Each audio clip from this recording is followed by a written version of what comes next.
This is from a town in Karnataka that has not seen communal tensions like this ever before.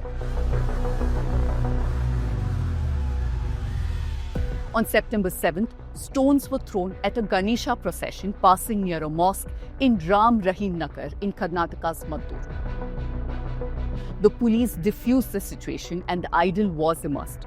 Later, around 21 people, all Muslims, were arrested.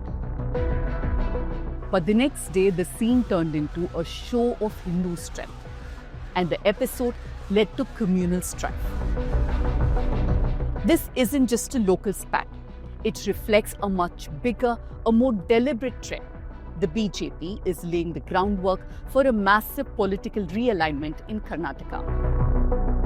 We are talking about the old Mysuru region, the state's agricultural heartland and the traditional political battlefield between the JDS and the Congress. For generations, quiet social pacts between castes and communities have kept communal tensions in check. The BJP has always been an outsider, but that's changing now. In the recent years, towns like Maddur, Nagamangala, Srirangapatna, long considered Vokkaliga bastions, have become the front lines of a quiet political battle.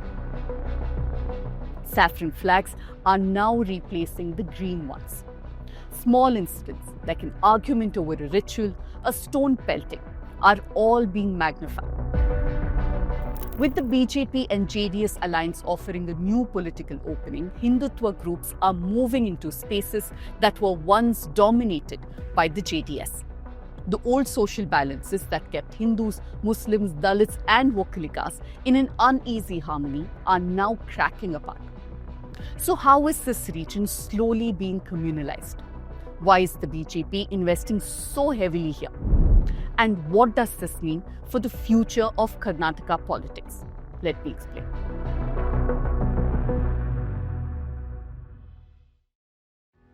Before we dig deeper, just a reminder. Stories like these reveal more than just politics. They show how history, caste and identity are slowly being re-engineered on the ground. It's not always visible, but the impact is lasting. At the News Minute, we spend months piecing these stories together, tracking local conflicts, decoding political strategy, and connecting it all to larger shifts shaping India as a whole. That kind of journalism takes time, research, and most importantly, independence. But independence needs your support. If you believe journalism should dig deeper and ask harder questions and stay free from political pressure, then help us by becoming members of the News Minute.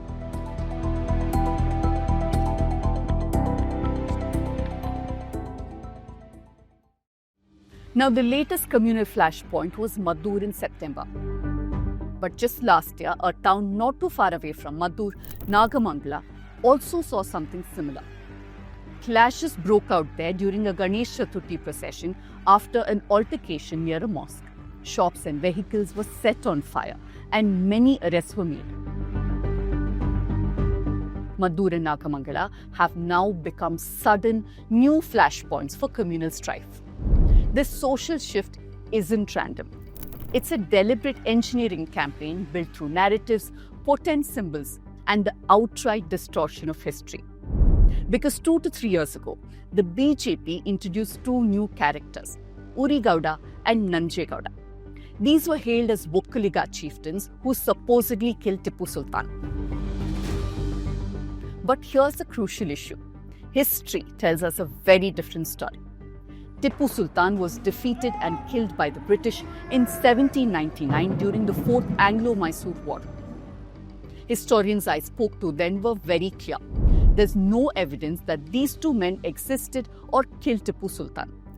They were in fact characters introduced in a 2022 play called Tippu Nija Kanasugalu. One historian said that 2 men were perhaps part of Tippu's father, Hyder Ali's army. Yet the BJP turned the myth into a sharp political tool. At rallies, leaders invoked their names just to stir Vokkaliga pride. Former Minister Ashwath Narayana even suggested voters finish off Siddaramaiah the same way Uri and Nanjegowda supposedly finished off Tippu.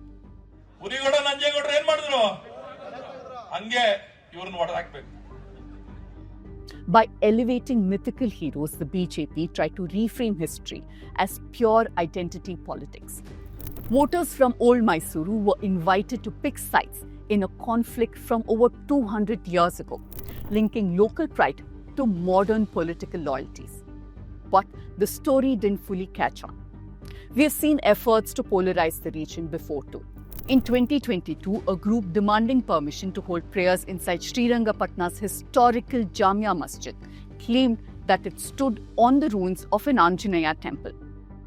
Officials denied permission, but the effort was seen as an attempt to replicate the Babri Masjid demolition in Ayodhya.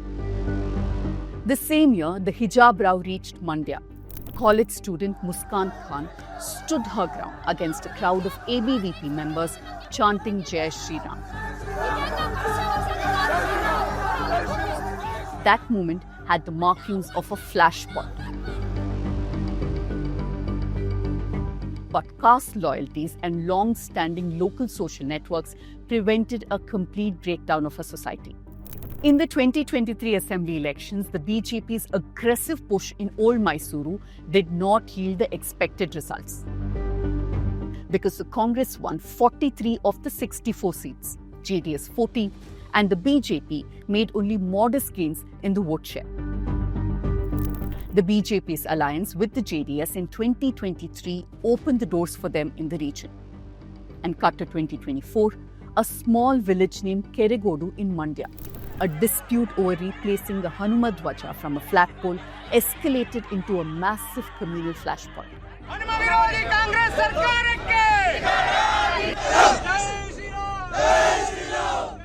This presented a stage for political theatre. BJP's R. Ashoka galvanized workers and Sangh Parivar affiliates. Not to be outdone, JDS leader H.D. Kumaraswamy arrived shedding his JDS green shawl for a saffron one. Visuals of him in saffron shifted the dynamics. Many grassroots JDS workers, previously wary, now found themselves echoing the language of Hindutva. The symbolism was unmistakable. JDS and Hindutva, once separate, were now moving together. Party lines were blurred, colours merged, and a minor administrative issue became a stage to project communal identity. The latest controversy over Banu Mushtaq inaugurating the Mysuru Dasara was another attempt in the same direction. For decades, JDS dominated Vokalika votes in Old Mysuru. Social and political groups used the memories of Tipu Sultan's egalitarian land reforms and Mysuru Wadiyar's alliances with Dalits and Muslims to maintain a fragile social balance. Communalism remained weak, not necessarily because of progressive or secular ideals, but because caste and community pacts held society together. Vokalikas maintained dominance, Dalits and Muslims negotiated coexistence, and BJP cadres, though present for decades, could not penetrate these networks. The JDS-BJP alliance changed that. Now local leaders could embrace Hindutva symbols publicly, while BJP gained access to networks built over generations. WhatsApp groups, temple networks, and local mathas amplified ideology, framing Hindu identity as under threat. This strategy is psychological as well as structural.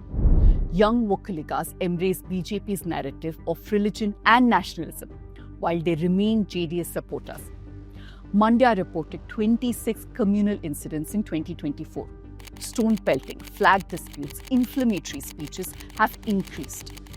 Individually, they're all minor, but collectively, they signal a shift in culture.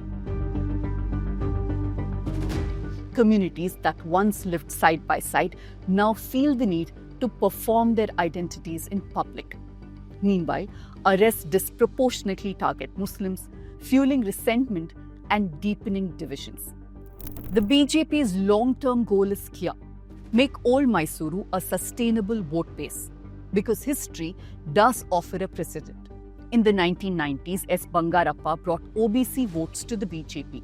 Over the years, even after he left the party, many of his followers stayed loyal to the BJP. A similar realignment is being attempted with Vokalikas. And the result is a hybrid model. The JDS gets to retain its vote banks and gets protection from the Congress in the region, at least for now.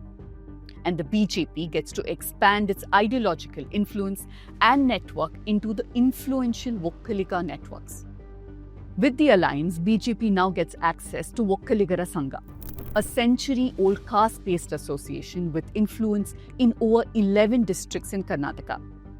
It controls prestigious schools and colleges, runs key religious institutions, and counts politicians, businessmen, and influential seers among its members. Historically, this network has reinforced Vokkaliga cohesion and JDS dominance. Now, with BJP getting easy access to the Sangha, the process of infusing Hindutva has already started. Once polarized, it becomes a force multiplier for Hindutva, shaping political loyalties for generations to come. Combined with JDS cadres, BJP can now influence social behavior and electoral outcomes simultaneously, embedding ideology into our everyday lives. For the BJP, Old Mysuru region holds the key. So far, they've never been able to win enough seats in Karnataka to form a government on their own. While they've saturated the rest of the state, this region has always remained elusive. Old Mysuru has 64 assembly and 10 parliamentary seats. And success here can be the key to BJP's plan for Karnataka. This is not just an electoral strategy, it's cultural and social engineering. Historical memory, caste networks, youth identity, and ritualized public performances are being harnessed to embed Hindutva into daily life. Communalism and sectarianism don't tear societies apart overnight. They eat away at us quietly from within. At the News Minute, we connect the dots between what may seem like isolated incidents, revealing the deeper patterns shaping our world. And we help you understand what's really going on. But this kind of journalism takes time, weeks, sometimes months of research, reporting, and verification. If you believe in the importance of this work, stand with us, support independent journalism, and as I keep reminding you, become a subscriber of the News Minute.